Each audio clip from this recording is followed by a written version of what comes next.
L'entente de développement culturel entre la Ville de Baie-Comeau et le ministère de la Culture et des Communications du Québec est fière de collaborer à cette émission.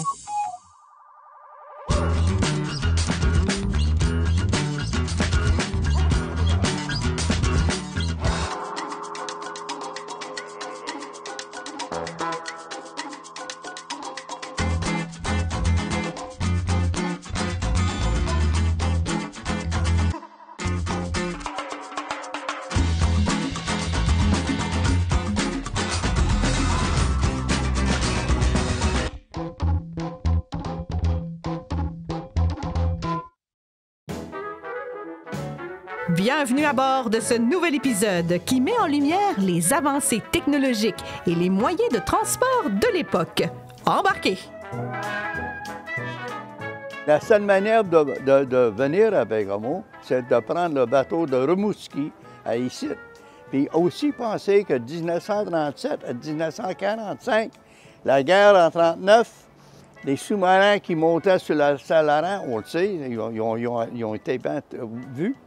Avec une base aérienne à Montjoly pour être sûr qu'il n'y a rien qui se passait. La seule manière qu'on pouvait venir à Baie-Comeau, c'est par bateau. Du temps de mon mari, lui, étant à Baie-Comeau, quand il était jeune, c'était des routes non asphaltées jusqu'à Québec. Alors, comme il faisait partie d'une famille nombreuse, mon beau-père les embarquait dans une espèce de camion, là, avec une boîte en arrière. Puis là, il faisait le voyage Baie-Comeau, Québec, là-dedans, avec 2-3 crevaisons de pneus. Mais je me souviens du village de Chute, où je restais en bas, là. Pour aller, je me souviens qu'il y avait une femme qui était enceinte, puis dans ce temps-là, c'était des snowmobiles. Tu connais ça? Puis elle, en plein hiver, embarquée dans le snowmobile, puis elle a couché dans le snowmobile. Ça nous avait marqué, ça.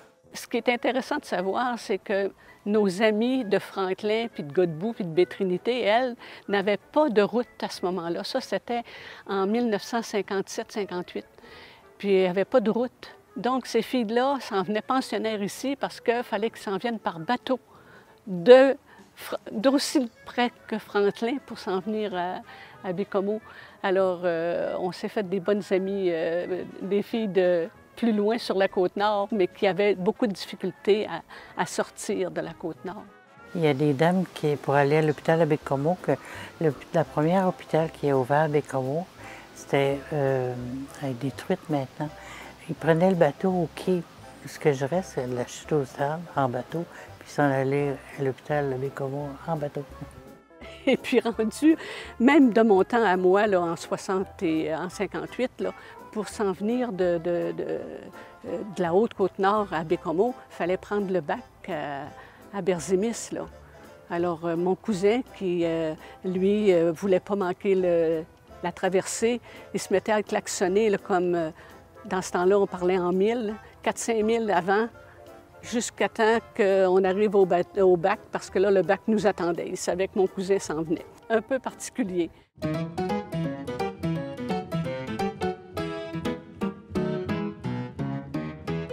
La première voiture privée est arrivée à Baie-Comeau en 1937.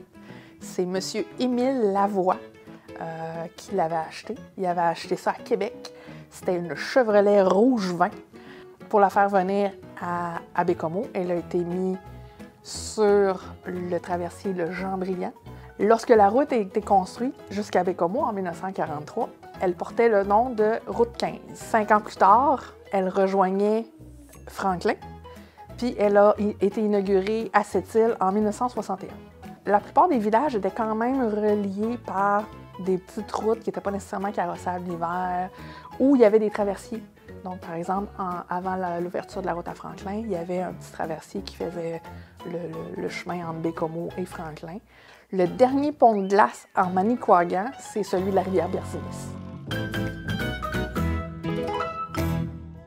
Il y a eu beaucoup d'accidents sur le boulevard La Salle aussi. Ça roulait en fou par moment.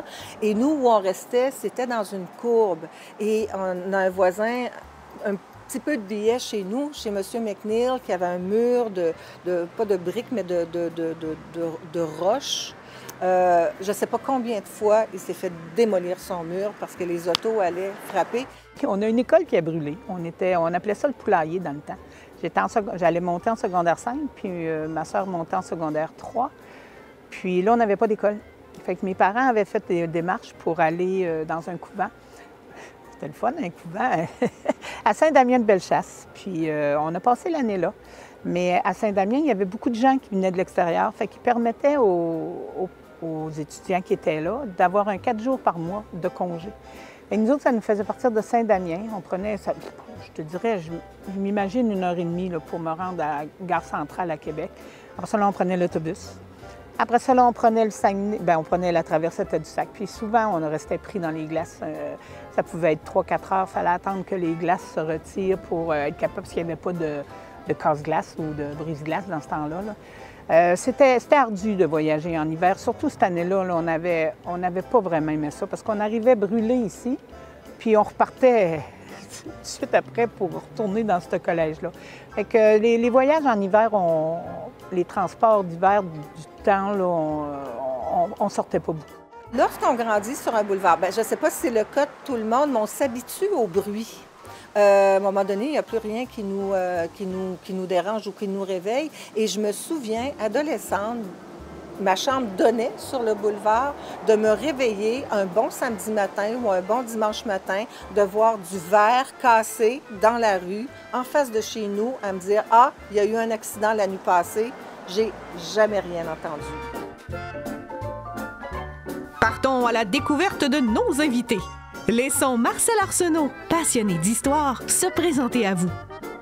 Je suis natif de Bécomo en 1946 et j'ai fait toute ma carrière ici à l'usine de papier. L'usine a parti en 1937 et moi je suis arrivé en 1946.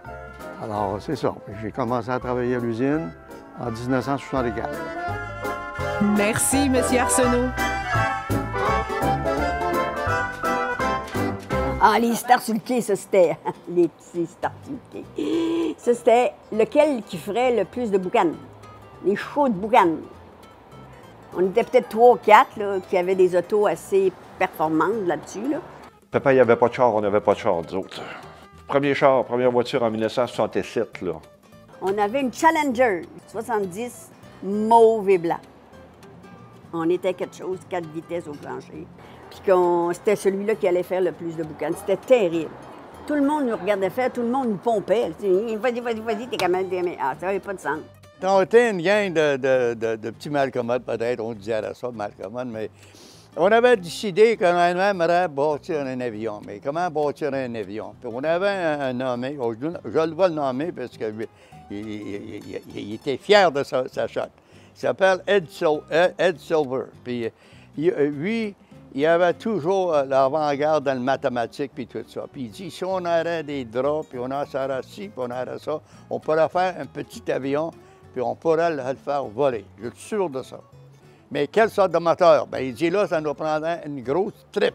Anyway, on a choisi la place, c'était nous autres, on appelait ça Duck Lake. En haut, là, on place que dans une vue, puis comme une petite butte. On a laissé le gars aller. Bien, ça a bien été, il a sorti de la butte, full pin.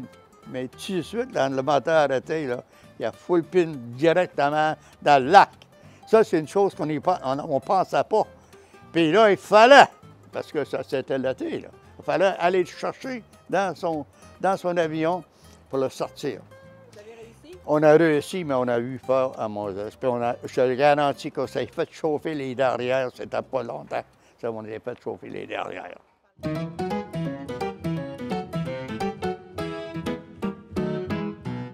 Une des choses importantes à savoir par rapport à la technologie sur la Côte-Nord, à Bécomo surtout, c'est que la venue du téléphone s'est faite très rapidement. Dès 1937, on a le téléphone à Bécomo. C'était 4 personnes, 4 maisonnées pour une ligne de téléphone, mais rapidement, on a une ligne par maison. La ville avait même une infraction pour les personnes qui retenaient la ligne à l'époque où il y en avait plus qu'une maison par ligne. Ça coûtait environ 10 $ à une famille si elle était reconnue coupable d'avoir retenu la ligne. Et ça, retenir la ligne, c'est d'avoir parlé trop longtemps au téléphone. Chose que les citoyens de Baie-Comeau et de anciennement la ville de Hauterive vont se reconnaître grandement là-dedans. Autrefois, lorsqu'il y avait la téléphonie entre les deux villes, il n'y avait pas de fil qui passait entre les deux. Donc, il y avait un câble qui partait de Baie-Comeau qui allait à Rimouski, puis il y avait un câble de Hauterive qui allait à Rimouski. Et donc, il y avait un petit délai lorsque, par exemple, quelqu'un de Baie-Comeau voulait appeler quelqu'un d'Hauterive. Parce que fallait qu'il traverse le fleuve 2 fois.